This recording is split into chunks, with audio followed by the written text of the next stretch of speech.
guest of honor and speaker, sir,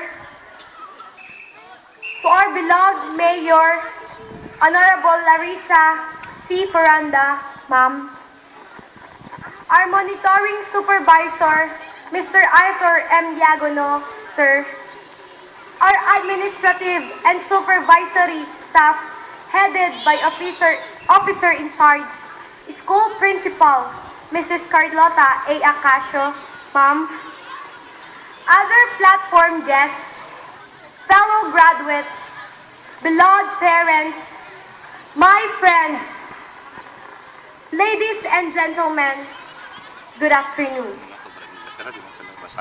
Today is a momentous occasion for us graduates, for it is a day that makes another milestone in our lives, which recognizes achievements earned through hard work, perseverance, and sacrifices. This is a day that recognizes triumph over disappointments, frustrations, financial difficulties, and above all, triumph over losing hope of making it to the end. Beloved parents, this is what we are now. This is what we have reached, and this is what we have become because of your gracious support, guidance, and love. As I stand to express my words of gratitude, may I request the permission of the public in taking this opportunity to extend my warm greetings and thanks to our parents. Thank you for your continued support as we slowly climb the ladder of success. It was June 2011, almost 6 years ago, when my mother and my mommy brought me here at Florentino Camaquin Integrated School, which is now Florentino Camaquin Integrated School. I was very hesitant to go to school, for I will be missing the sweet company of my mommy Raquel, her warm embraces and kisses. I will be missing the sweet laughters of my neighborhood playmates. But several days passed, I got acquainted with my schoolmates. I've learned to love the value of schooling and the ABCs of learning. In the course, I developed into my mind that to be successful is to have fear in God, good study habits, daily schedule, good health, and a life program of what we expect to be. From childhood till old age, we should work hard and work systematically. We are likened to that of a flower seed. In our quest to grow, we are compared to that of an abundant blooming tree in the future. May God endow us great wisdom in this competition, wisdom against wisdom, so that we may go home with success to our homes and schools. We are the children who knows how to accept challenges of life and determined to overcome poverty and become great leaders in the future. One says that life is a series of surprises. We do not guess today the mood, the pleasure, and the power of tomorrow when we are building up our vision. The 6 years of studying at the then Florentino Camaquin Elementary School up to Florentino Camaquin Integrated School has prepared us for the difficult task that awaits us in the pursuit of learning and further knowledge and changing educational curriculum that leads to global competitiveness. As we continue in our pursuit of learning, there are sure obstacles that will bar our way, but we thank our dear FCIS for she honed the talents and skills we have within us. Thus, we will be able to hurdle and overcome any test that will come our way. Our country needs graduates who will commit to uphold and enhance the best of what it has to offer. Citizens who are as patriotic as they competent, highly skilled, and innovative, as Secretary Briones have said. Now that the Philippines education system is undergoing the biggest reform in the country, which is the K-12 program, our hearts filled with hope that we will successfully gain the quality education it offers. As this year's theme, sabay-sabay na hakbang tungo sa maunlad na kinabukasan, this reminds every Filipino to take part in building a progressive, peaceful, and patriotic nation for a better future.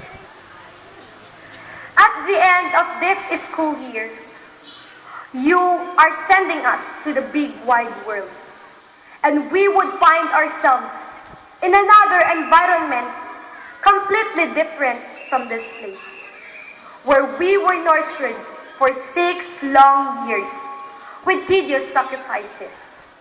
And together, with our diplomas you hand out to us, and we believe that we are now equipped with the proper values, strength, and knowledge to hold on in this challenging world that we would have to face from now.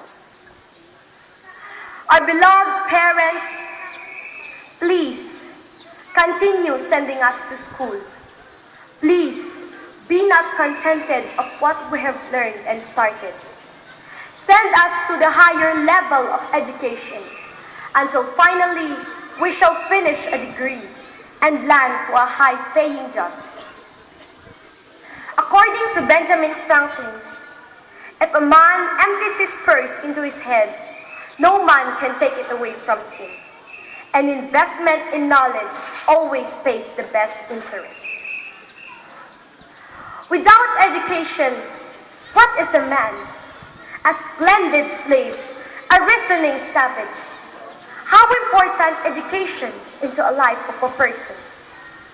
According to Daniel Webster, if we work upon marble, it will perish. Upon brush, time will efface it. If we work on the temple, they will crumble into dust.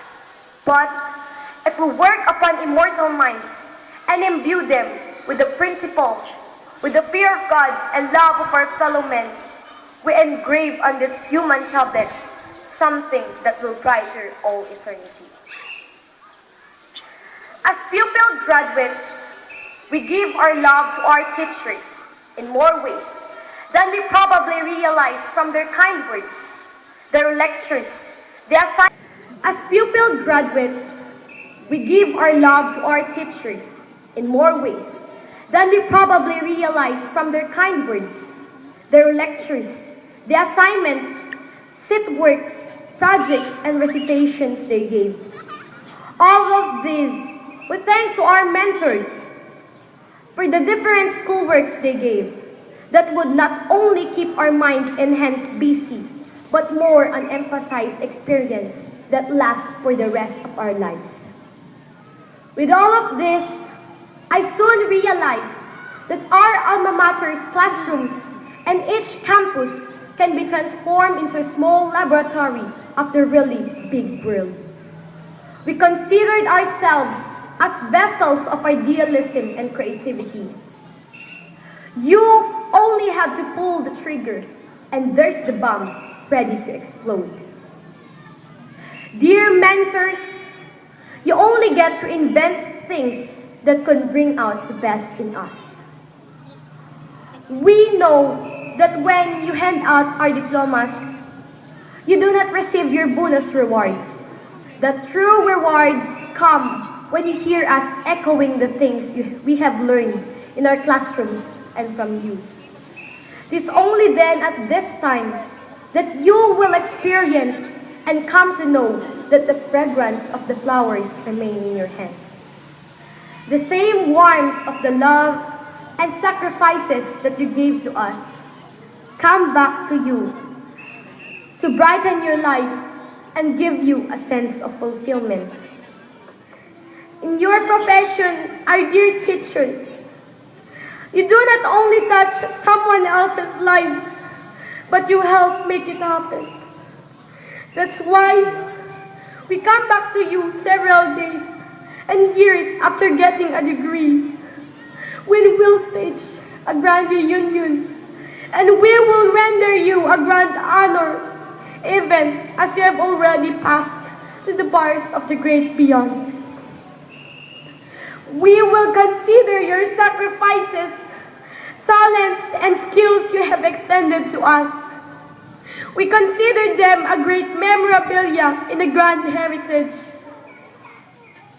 Again, to our mentors who taught us many good deeds, someday, somehow, you'll also leave our alma mater, enjoying your sweetness of your labor. May the fragrance of the flowers remain in your hands.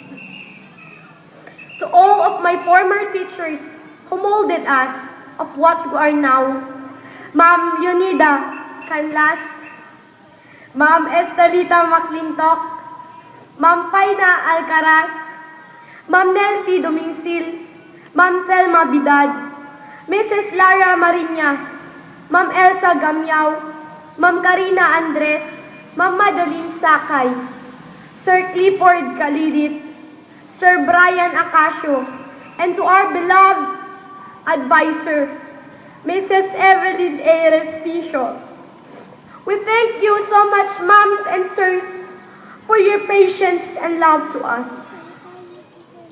And also, to my fellow graduates, thank you for those happiness and fun memories you gave.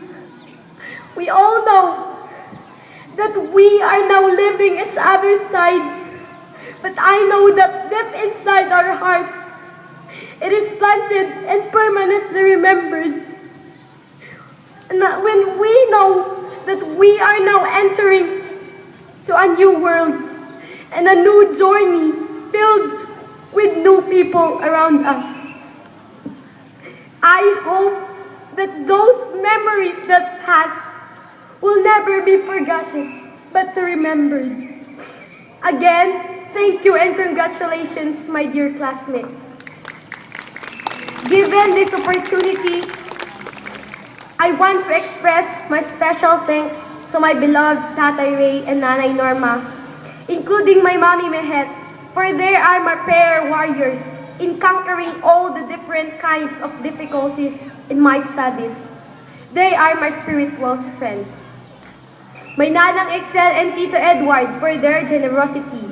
To my Papa Efren and Mama Jenda, who never left me through thick and thin, holding always my hands to go on. My sister Azaril, my brother Ibar, for their encouragement to go on always. My little brother Jayos, who always makes thumbs up whenever I have my competition. You serve as my inspiration to reach our dreams.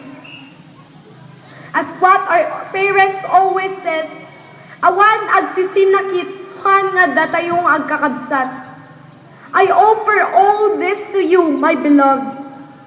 To all concerned individuals who extend and offer their financial help whenever I have my competition outside our municipality, thank you for always believing in my capacity. Also to Mr. and Mrs. Rinaldo Malasig, always saying that syakto ti mangaramid ti valedictory speech mo ton mangaramid ton agradwar ka ti grade 6. And here it is now. To you, Lord, thank you so much for your unending blessings you have given to me, for not failing me down, but instead you made me on the top. I owe all of these things to you. I gave back to you the honor, glory, and thanksgiving. Again, to our guests of honor and speaker, parents, PTA officials, and members, school administrators, Sangguniang Bayan members, our dear mentors, friends, ladies and gentlemen, thank you for sharing your precious moments in attending our graduation class 2017 of our alma mater, the Florentino Camakin Integrated School.